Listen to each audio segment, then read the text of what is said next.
Welcome to my primary maths and SATs help videos. This video is all about how to estimate and round.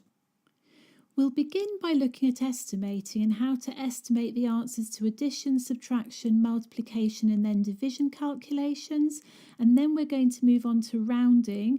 We're going to start with using a number line to round whole numbers to the nearest 10, 100 and 1000, and then we're going to move on to the place value method for whole numbers, again rounding those to the nearest 10, 100 and 1000, and then we're going to use that method to round decimal numbers to the nearest tenth or to one decimal place, and then to the nearest hundredth or 2 decimal places. So let's begin by looking at estimating. Now the point of estimating is to give us a rough idea of what the answers to our calculations should be, because then we'll see whether we've gone wrong or not. We should also use simple numbers when we're estimating that we can calculate easily in our heads. Otherwise, we'll end up just doing another written calculation. And finally, we should always estimate the answer before we start any calculation, and then make sure that we check our answers against these estimates. It's pointless estimating and then not using this information to help us at the end. So let's start by looking at some addition calculations. The wiggly equal signs represent approximately equal to. So if we look at question 1, we've been asked to add 24 and 41. But before I go and do that calculation, I want to estimate the answer so that I know roughly what it should be. And the way we do this is we look at the numbers and we think about which multiple of 10 they are close to. So by multiple of 10, I mean numbers like 10 and 30 and 70 and 120 and so on. So if we look at 24, I could say that 24 is quite close to 30 and 41 is quite close to 40. And those are the numbers I'm going to use for my estimate. So I could say that 24 plus 41 is roughly equal to 30 plus 40, which gives me an answer of 70. Then I'm going to do the calculation, and the answer I get is 75. And then what I must remember to do is to check that against my estimated answer of 70, and I can see that they're quite close. So that tells me that I've probably calculated correctly. If I had got an answer of 750, I would know straight away by checking it against the estimate that I'd gone wrong and then have to recalculate. Number 2, we've got 6 plus 92. Well, 6 is closest to 10 and 92 is quite close to 90. So my estimate would be 10 plus 90, which gives me 100. Let's now see if my actual answer is close to that. And yes, it is. So it's probably correct. Number 3, 87 plus 232. My estimated calculation for this one would be 90 plus 230 gives me an estimate of 320. My actual answer is 319, which is really close and therefore probably correct. Number 4, I've got 105 plus 64. I'm going to estimate that as 100 plus 70 gives me 170. Let's see how close my actual answer is. And again, it's really close. And number 5, 306 plus 17. My estimate for this would be 300 plus 20. So my answer should be quite close to 320. And it is. Now you may have noticed something, and it's important when we're estimating addition calculations that we remember to do this. So what we need to do is balance our estimate by adjusting one number up and the other number down, because if we don't do that, our estimates will not be accurate enough and therefore not useful. So if we look at number 1, what we've done is we've adjusted the 24 up to 30 and the 41 down to 40. And then if we look at another example, say number 3, we've adjusted the 87 up to 90 and the 232 down to 230. And it's important that we remember this. So let's now see if we can estimate the answers to some subtraction calculations. The method is very similar to that for addition, but with one important exception, and I wonder if you can see what that is when we go through them. So the first one, we got 84 subtract 7. Just as before, we need to think about which multiple of 10 these numbers are close to. So I would say that 84 is quite close to 90 and 7 is closest to 10. So my estimate would be 90 subtract 10. So my answer should be roughly 80. Let's see if it is. Yes, it is. So I've probably calculated it correctly. Number 2, 75 subtract 46. My estimate would be 80 subtract 50. Let's see if my answer is close to 30. And yes, it is very close, so that looks good.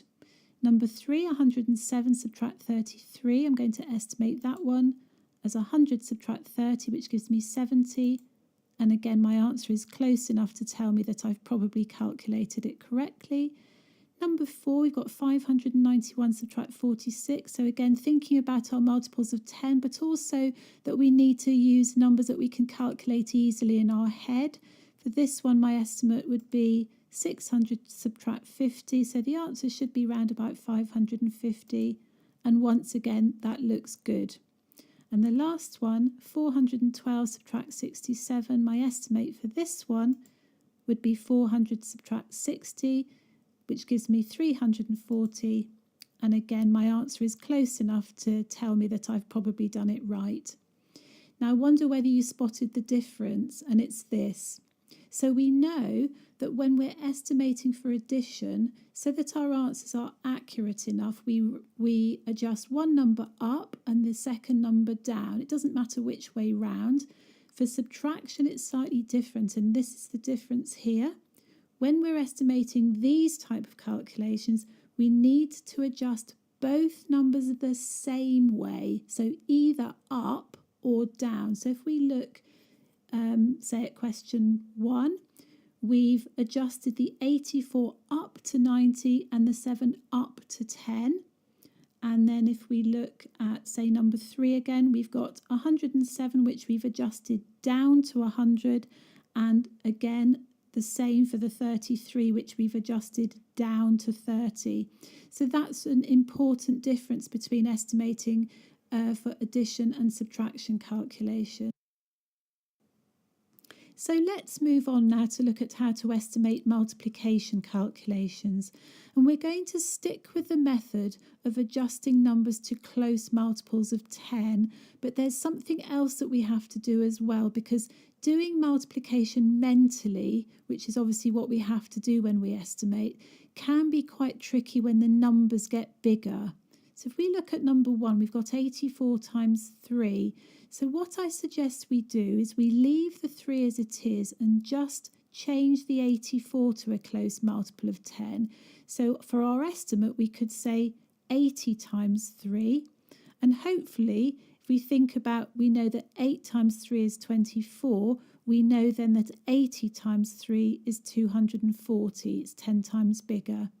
And if you need some help with that, please do have a look at my video on place value. So if we look now at our actual answer, we get 252.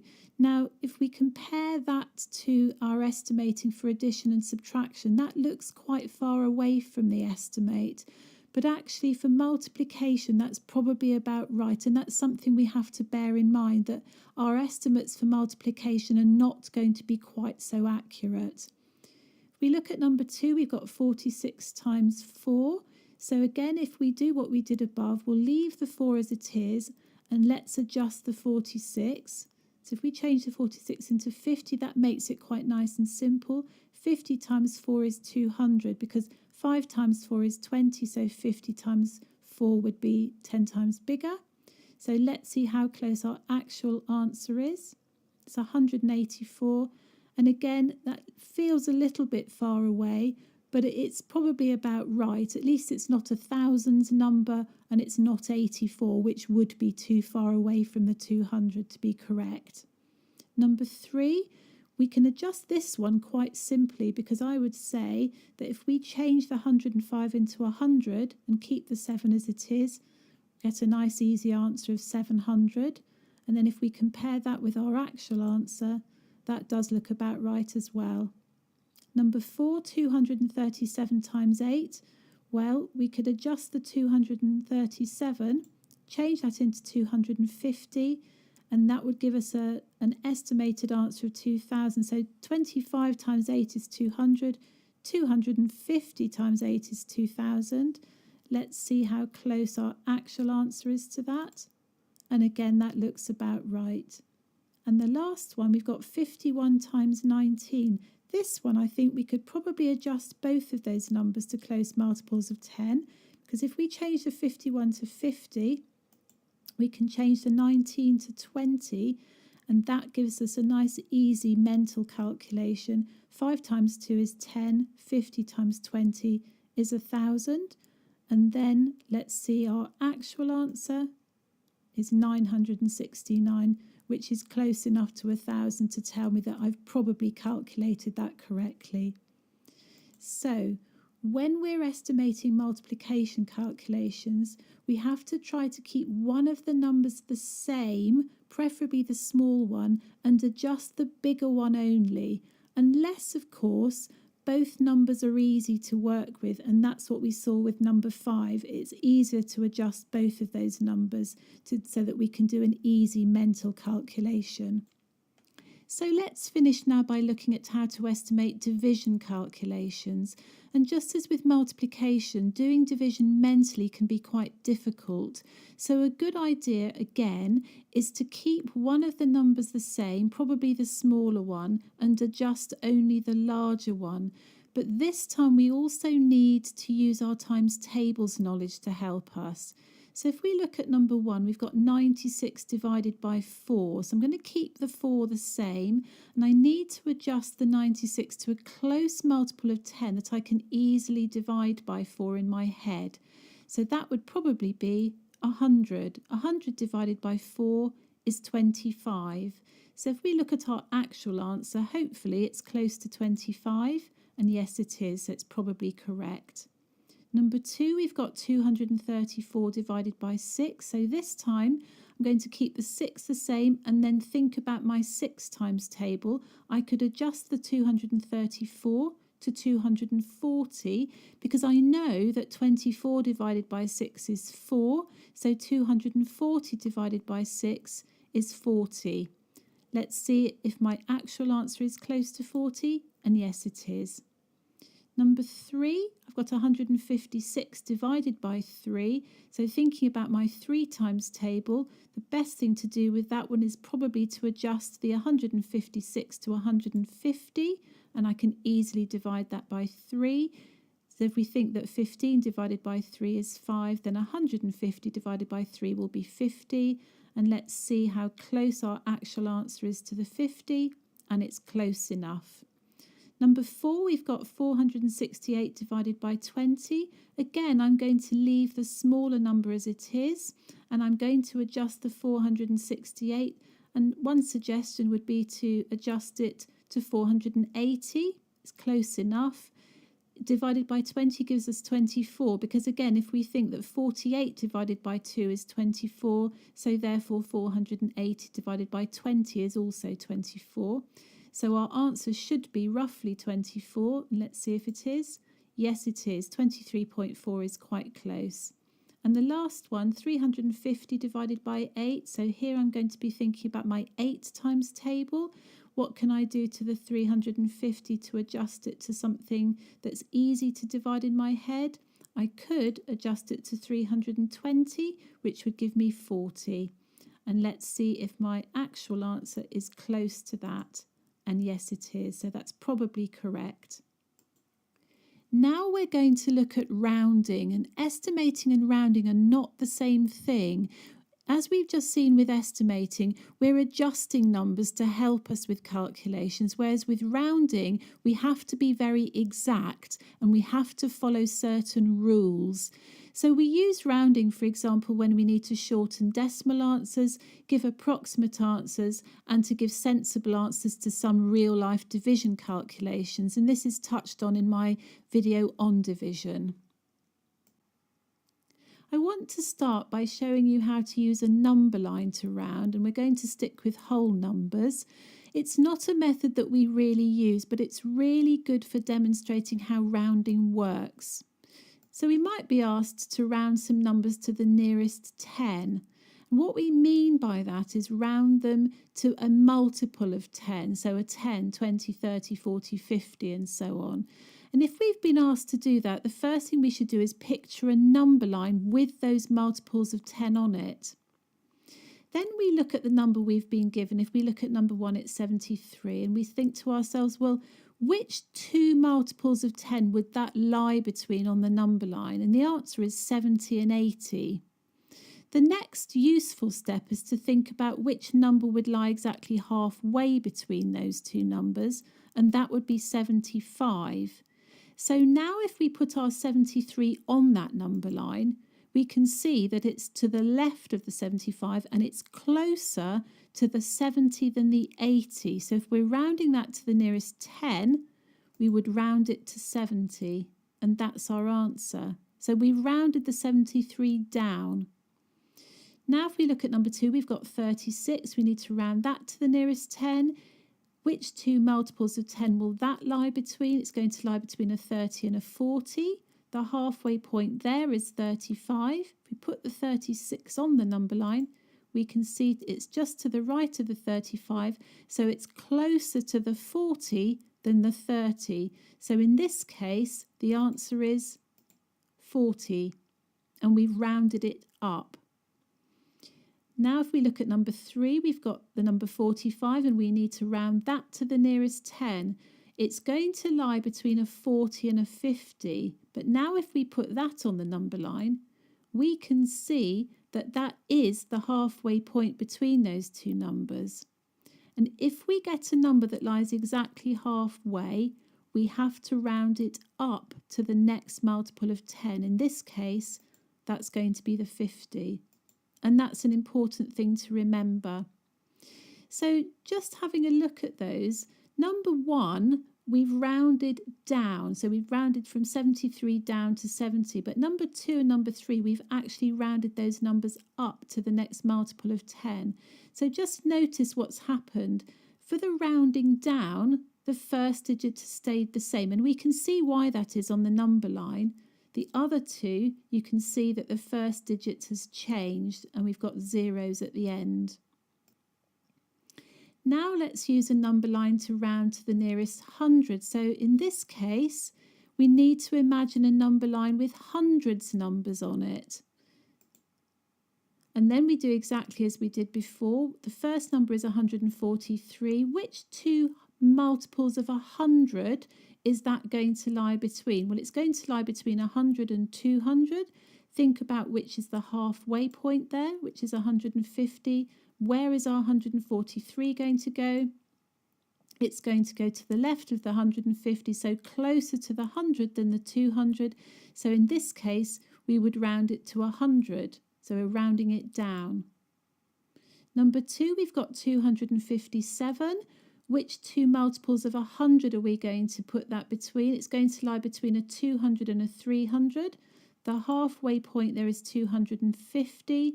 So where's our 257 going to go? It's going to go just to the right of the 250. So it's closer to the 300 than the 200. So we're going to round that one up to 300. And the fourth one, we've got 450. That's going to lie between a 400 and a 500. Think about which number goes halfway. Well, it is the 450. So if we think back to what we've just done, when the number is the halfway point, we have to round it up to the next multiple. In this case, the next multiple of 100, which is 500. Now we've been asked to round a number to the nearest 1,000. So following on from the pattern we've just looked at, if we're asked to round to the nearest 1,000 and we're using a number line, we need to imagine a number line with thousands numbers on it. So looking at number 1, we've got 2067. Which two multiples of 1,000 is that going to lie between? Well, it's going to lie between 2,000 and 3,000. The halfway point between those is 2,500. Where's our 2,067 going to go? It's going to go to the left of that. So it's closer to 2,000 than it is to 3,000. So we round it down to 2,000. Number 2, we've got 3,456. Which two multiples of 1,000 is that going to lie between on the number line? Well, it's going to lie between 3,000 and 4,000. The halfway point there is 3,500. So if we plot the 3,456 on there, it's going to lie just to the left of that 3,500. So we would round that one to the 3,000, not the 4,000. It's closer to the 3,000. And that's our answer. And the final one, 5,550, that's going to lie between 5,000 and 6,000. Again, if we think about our halfway point, the halfway point there would be 5,500. So 5,550 is going to lie just to the right of that. So when we round that to the nearest thousand, we're going to round it to the 6,000. And that's our answer. We're now going to look at a slightly different method for rounding. But as we do this, it's always a good idea to picture the number lines as well, because that will help us to make sense of what we're doing. So we might be asked again to round to the nearest 10. Here's our first example. So using this method, because we've been asked to round to the nearest 10, we have to identify which digit is in the tens column. So I'm going to use my place value headings, and this is explained more in my video on place value. And I can see straight away that the 6 is in the tens column, so I'm going to call that my target digit. That's the one that might change. And to know whether it's going to change, I look to the column immediately to the right, which happens to be our units column, and I've got a 1 there. And from our number line work, we know that if it's a 4 or less, we're going to round the number down. And we also know that when we round the number down, the target digit will stay the same, and we then put a placeholder in next to it. So the answer would be 60. And if we think about the number line again, a 61 is going to lie between a 60 and a 70, and it's closer to the 60. Number 2, 87. So we identify which digit is in the tens column. Here it's the 8. We look to the digit immediately to the right, which is a 7. So we're going to round this one up. The 8 is going to become a 9, and then we put a placeholder next to it. Now we've got 65. The 6 is in the tens column.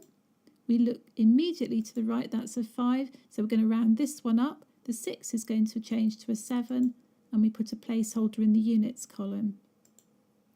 Now we've got 124. So again, we're going to round this to the nearest 10. So we identify which is the tens digit. Here it's the 2. We look to the column immediately to the right, which is a 4. So we know that this is going to round down. So the 2 is going to stay the same, and we're going to put a placeholder in the units column.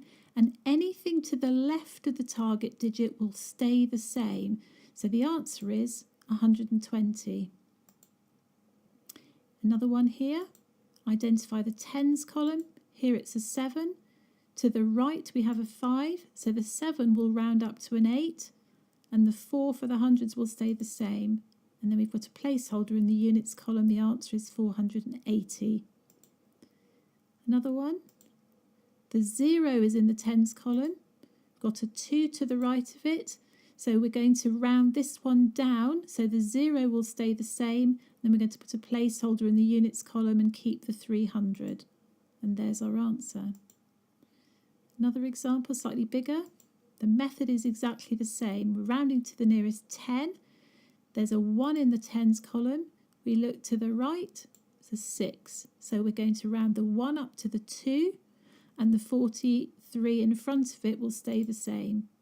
There's our answer. Another one. Got a 2 in the tens column. 4 to the right of it. So we're going to round this one down. So the 2 will stay the same. Put a 0 in the units, and everything else stays as it is. And one more. We've got a 0 in the tens column. 5 to the right of it. So this one's going to round up. The 0 will become a 1. put our placeholder in, and the 6 and the 9 in front will stay the same, and there's our answer. Now we're going to continue with the same method, but this time we've been asked to round these numbers to the nearest 100.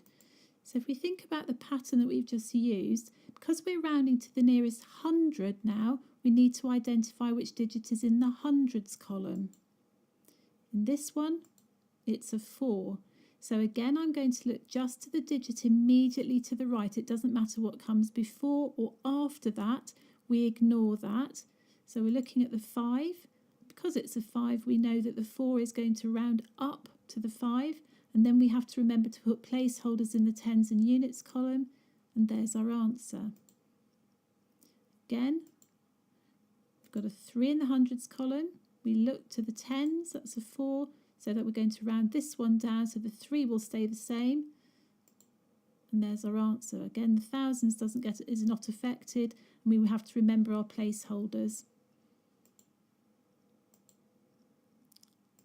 Here we've got a 0 in the hundreds column, a 6 in the tens column, so we're going to round the 0 up to a 1 and keep the 2000 and then put placeholders in for the tens and the units. So 2,100 is our answer there. Slightly bigger number, so we're rounding again to the nearest 100. We've got a 4 in the hundreds column. We've got a 1 in the tens column, so we're going to round this one down, so the 4 will stay the same, and the 1 and the 3 in front of it as well, and then we have to put placeholders in for tens and units, and there's our answer. Another one. Got a 2 in the hundreds column, an 8 in the tens column, so this one we're going to round up, so the 2 will become a 3, and we've got to remember placeholders after it. And the final one, here we've got a 5 in the hundreds column, we've got a 9 in the tens column, so we're going to round the 5 up to a 6, everything before it stays the same, and we have to put placeholders in after the 6, and there's our answer. So we're going to stick with whole numbers, but this time we've been asked to round them to the nearest 1,000.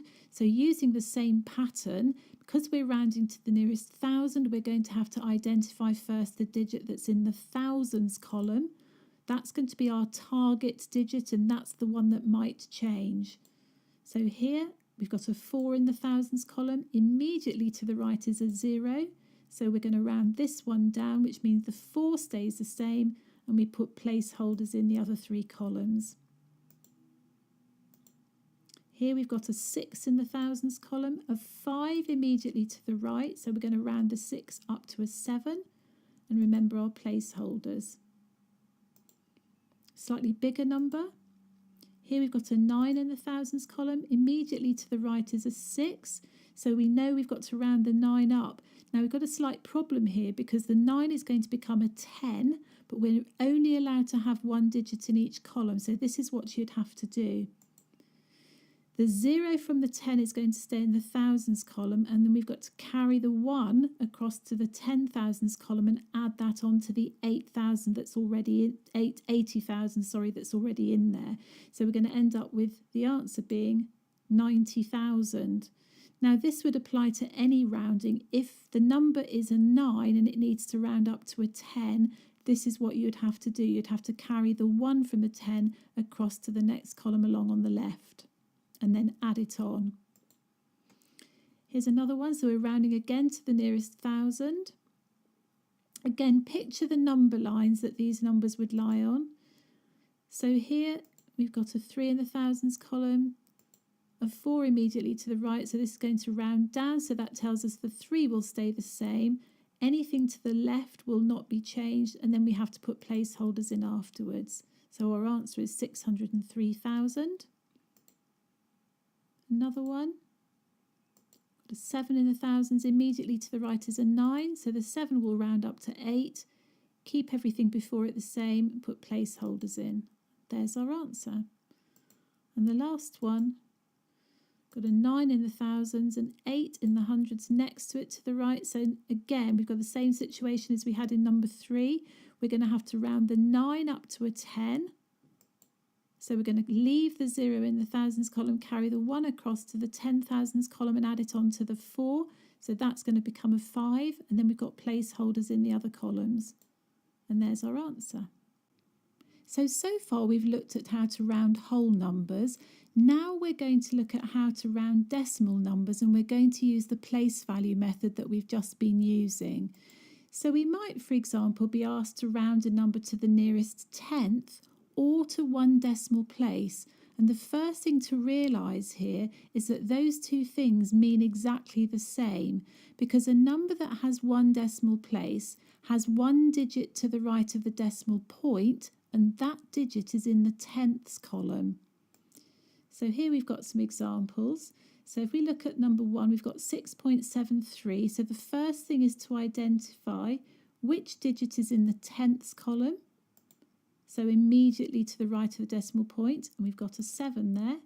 Then we look to the right of it, we've got a 3. So we're going to round this number down. So the 7 will stay the same. The 6 is not going to be affected. And there's our answer. And that number has got one decimal place.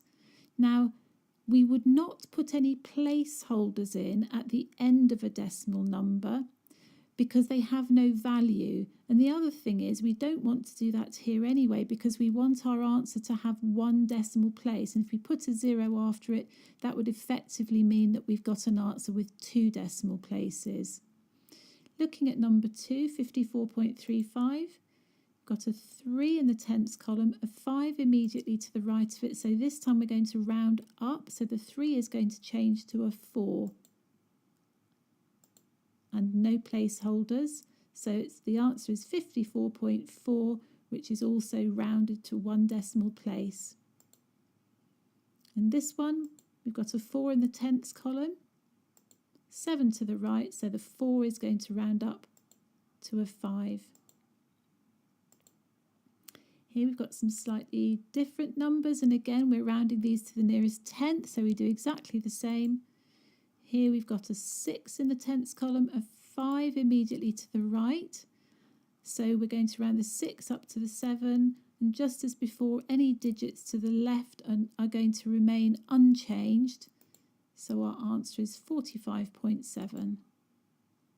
Number 5, got a 2 in the tenths column, a 3 immediately to the right. It doesn't matter what comes after it.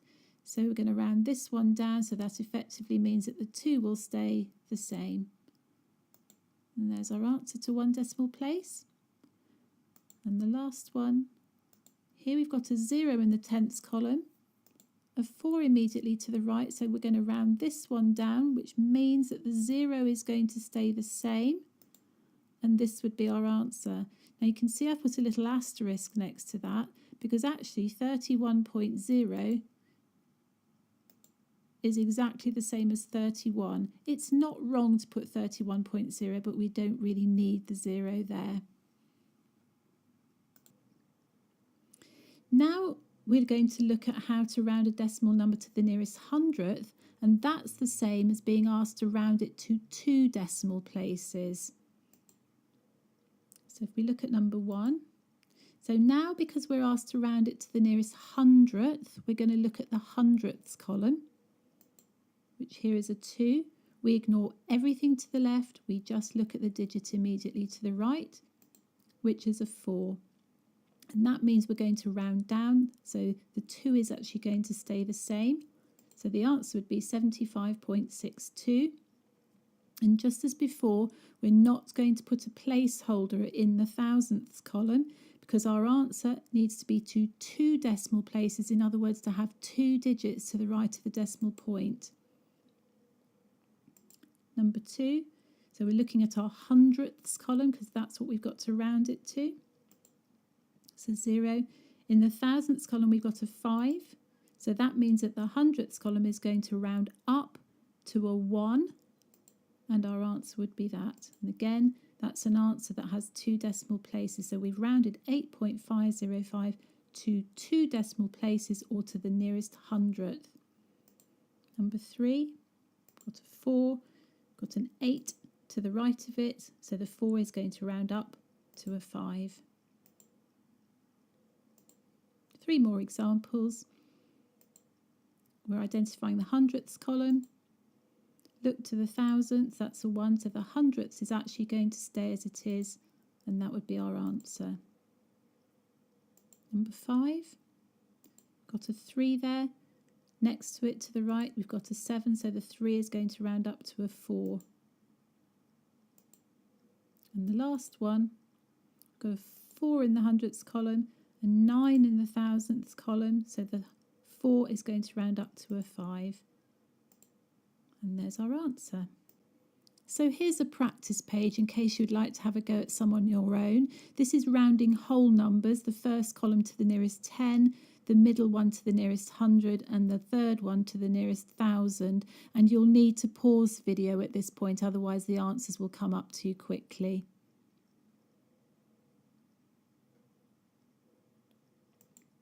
So going through the answers, number 1 is 40, number 2 is 80, 3 is 90, then 120, 480, and 300. Column 2, 900, 400, 2,400, 6,500, 59,900, and 104,000. And then column 3, 6,000, 6,000, 91,000, 813,000, 465,000, and 3,069,000. And now we've got a practice page for rounding decimal numbers if you'd like to have a go at these. So column 1 is rounding them to the nearest tenth, column 2 to the nearest hundredth, column 3 to 1 decimal place, and column 4 to 2 decimal places. And again, you'll need to pause the video.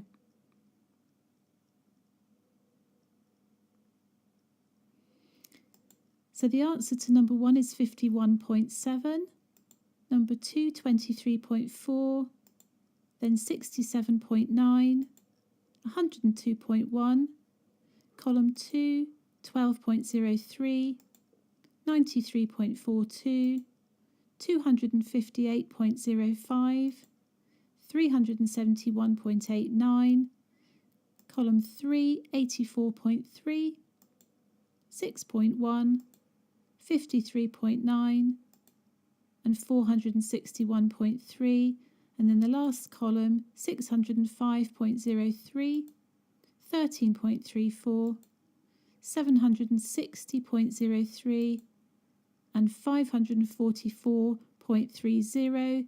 I've put another little asterisk there because that's actually the same as 544.3.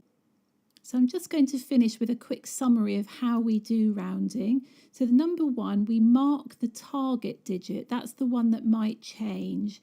So for example, if you're asked to round to the nearest 10, your target digit will be in the tens column. If you're asked to round to the nearest 100, your target digit will be in the hundreds column.